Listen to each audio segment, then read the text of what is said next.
Hello students, ಎಲ್ಲರಿಗೂ ನಮಸ್ಕಾರ. ಇವತ್ತಿನ ಒಂದು ವಿಡಿಯೋದಲ್ಲಿ ತುಂಬಾ ಜನ ಕೇಳ್ತಿರುವಂತ ಒಂದು ಕ್ವಶನ್ ಏನಪ್ಪಾ ಅಂದ್ರೆ, ನೀಟ್ನ ಒಂದು ರೋಲ್ ನಂಬರ್ ನಾವು KA ವೆಬ್ಸೈಟ್ ನಲ್ಲಿ ಅಪ್ಡೇಟ್ ಮಾಡಿದೀವಿ. ನೆಕ್ಸ್ಟ್ ವೆರಿಫಿಕೇಶನ್ ಸ್ಲಿಪ್ ಅನ್ನು ಕೂಡ ಡೌನ್ಲೋಡ್ ಮಾಡ್ಕೊಂಡಿದೀವಿ. ನೆಕ್ಸ್ಟ್ ಪ್ರೋಸೆಸ್ ನಮ್ದು ಏನಿರುತ್ತೆ ಅಂತ ಹೇಳ್ಬಿಟ್ಟು ತುಂಬಾ ಜನ ಕೇಳ್ತಿದ್ರಿ. ಇವತ್ತಿನ ಒಂದು ವಿಡಿಯೋದಲ್ಲಿ ಕಂಪ್ಲೀಟ್ ಇನ್ಫಾರ್ಮೇಶನ್ ತಿಳಿಸ್ಕೊಡ್ತೀನಿ. ಇನ್ನ ಚಾನಲ್ಗೆ ಸಬ್ಸ್ಕ್ರೈಬ್ ಮಾಡ್ಕೊಂಡಿಲ್ಲ ಅಂದ್ರೆ ಸಬ್ಸ್ಕ್ರೈಬ್ ಮಾಡ್ಕೊಂಡು ಪಕ್ಕದಲ್ಲಿರುವಂತ ಒಂದು ಬೆಲ್ ಐಕಾನ್ ಕ್ಲಿಕ್ ಮಾಡೋದು ಮರಿಬೇಡಿ. ಸಬ್ಸ್ಕ್ರೈಬ್ ಮಾಡ್ಕೊಂಡ್ರೆ ಮಾತ್ರ ನಿಮ್ಗೆ ನೋಟಿಫಿಕೇಶನ್ ಬರುತ್ತೆ. ಅದಕ್ಕೋಸ್ಕರ ಸಬ್ಸ್ಕ್ರೈಬ್ ಮಾಡ್ಕೊಳ್ಳಿ. ಬನ್ನಿ ವಿಡಿಯೋನ ಸ್ಟಾರ್ಟ್ ಮಾಡೋಣ ಅಂತ. ಗೈಸ್, ವಿಡಿಯೋ ಸ್ಟಾರ್ಟ್ ಮಾಡೋಕ್ಕಿಂತ ಮುಂಚೆ ಇನ್ನೇನು SSLC ಎಕ್ಸಾಮ್ 3 ಬಂದು ಜುಲೈ 5ನೇ ತಾರೀಕು ನಡೀತಿದೆ. ಒಂದು ವೇಳೆ ನೀವೇನು ಓದಿಲ್ಲ, ಪಾಸಿಂಗ್ ಪ್ಯಾಕೇಜ್ ಬೇಕು ಅಂತ ಹೇಳೋದಾದ್ರೆ ಇಲ್ಲಿ ನಂಬರ್ ಕೊಟ್ಟಿರ್ತೀನಿ ನೋಡಿ. ಕೆಲವೊಬ್ರು ತುಂಬಾ ಜನ ಓದೇ ಇಲ್ಲ ಬ್ರೋ ಅಂತ ಹೇಳ್ತಿರ್ತಾರೆ. ಸೊ ಅಂತವ್ರಿಗೆ ಈ ಒಂದು ಪಾಸಿಂಗ್ ಪ್ಯಾಕೇಜ್ ತುಂಬಾ ಯೂಸ್ ಆಗುತ್ತೆ. 49 ರೂಪಾಯಿ ಚಾರ್ಜ್ ಮಾಡ್ತಿದೀವಿ. ಇಲ್ಲಿ ನಂಬರ್ ಇರುತ್ತೆ, ವಾಟ್ಸ್ಆಪ್ಗೆ ಜಸ್ಟ್ ಬಂದು SSLC ಎಕ್ಸಾಮ್ 3 ಅಂತ ಹೇಳ್ಬಿಟ್ಟು ಮೆಸೇಜ್ ಮಾಡಿದ್ರೆ ಸಾಕು, ನಾವು ಡೀಟೇಲ್ಸ್ ನ ಸೆಂಡ್ ಮಾಡ್ತೀವಿ. ಆಕ್ಚುಲ್ ಆಗಿ KCET ನ ಒಂದು ಅಪ್ಡೇಟು ಮೇಲೆ ಬರ್ತಿದೆ ಅಂತಾನೆ ಹೇಳ್ಬೋದು. ಅಂದ್ರೆ ಅಪ್ಡೇಟ್ ಮೇಲೆ ಅಪ್ಡೇಟ್ ಕೊಡ್ತಾನೆ ಇದ್ದಾರೆ KCET ನವರು, ಅಂದ್ರೆ KA ನವರು ಅಪ್ಡೇಟ್ ಮೇಲೆ ಅಪ್ಡೇಟ್ ಕೊಡ್ತಿದ್ದಾರೆ.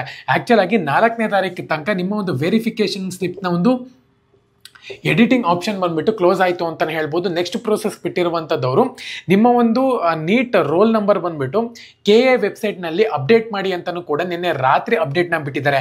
ಅದ್ರ ಬಗ್ಗೆ ನಾನು ಬೆಳಗ್ಗೆ ಒಂದು ವಿಡಿಯೋ ಮಾಡಿದ್ದೀನಿ. ಒಂದು ವಿಡಿಯೋ ನೋಡಿದ್ರೆ ಕ್ಲೀನ್ ಆಗಿ ನಿಮಗೆ ಅರ್ಥ ಆಗುತ್ತೆ. ತುಂಬಾ ಜನ ಕೇಳ್ತಿರುವಂತ ಒಂದು ಕ್ವಶನ್ ಏನಪ್ಪಾ ಅಂದ್ರೆ, ನಾವೆಲ್ಲಾನು ಕೂಡ ಅಪ್ಡೇಟ್ ಮಾಡಿಬಿಟ್ಟಿದೀವಿ. ವೆರಿಫಿಕೇಶನ್ ಸ್ಲಿಪ್ ಫಾರ್ಮ್ ತರ ಬರುತ್ತೆ, ಅದನ್ನು ಕೂಡ ಡೌನ್ಲೋಡ್ ಮಾಡ್ಕೊಂಡ್ಬಿಟ್ಟಿದೀವಿ. ನೆಕ್ಸ್ಟ್ ಪ್ರೋಸೆಸ್ ಏನಿರುತ್ತೆ ಅಂತ ಹೇಳ್ಬಿಟ್ಟು ತುಂಬಾ ಜನ ಕೇಳ್ತಿದ್ರಿ. ಸೊ ಆ ಒಂದು ಸ್ಲಿಪ್ ಒಳಗೆ ನಿಮ್ಮ ಒಂದು ಆಲ್ ಇಂಡಿಯಾ ರ್ಯಾಂಕ್ ಬಂದ್ಬಿಟ್ಟು ಕ್ಲೈಮ್ ಆಗಿದೆಯಾ ಅಂತ ಕಂಪ್ಲೀಟ್ ಆಗಿ ಎಲ್ಲಾನು ಕೂಡ ಚೆಕ್ ಮಾಡ್ಕೋಬೇಕಾಗತ್ತೆ. ಏನಕ್ಕಪ್ಪ ಅಂದ್ರೆ ತುಂಬಾ ಜನಕ್ಕೆ ಮಿಸ್ ಮ್ಯಾಚ್ ಆಗಿರುತ್ತೆ.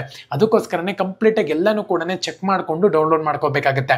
ಸೊ ಒಂದ್ಸಲ ಮಿಸ್ಟೇಕ್ ಇತ್ತು ಅಂತ ಹೇಳೋದಾದ್ರೆ ಅದ್ರ ಬಗ್ಗೆ ನೆಕ್ಸ್ಟ್ ವಿಡಿಯೋ ಮಾಡ್ತೀನಿ.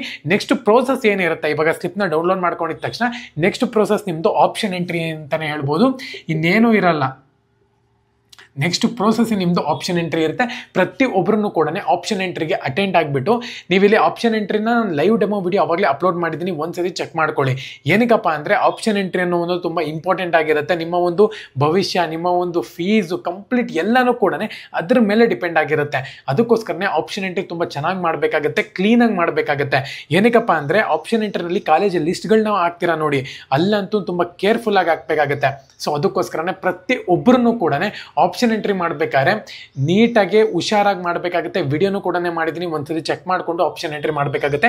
KCET ವಿದ್ಯಾರ್ಥಿಗಳಾಗಿರ್ಬೋದು ಅಥವಾ ನೀಟ್ ವಿದ್ಯಾರ್ಥಿಗಳಾಗಿರ್ಬೋದು, ಆಪ್ಷನ್ ಎಂಟ್ರಿ ತುಂಬ ಇಂಪಾರ್ಟೆಂಟು.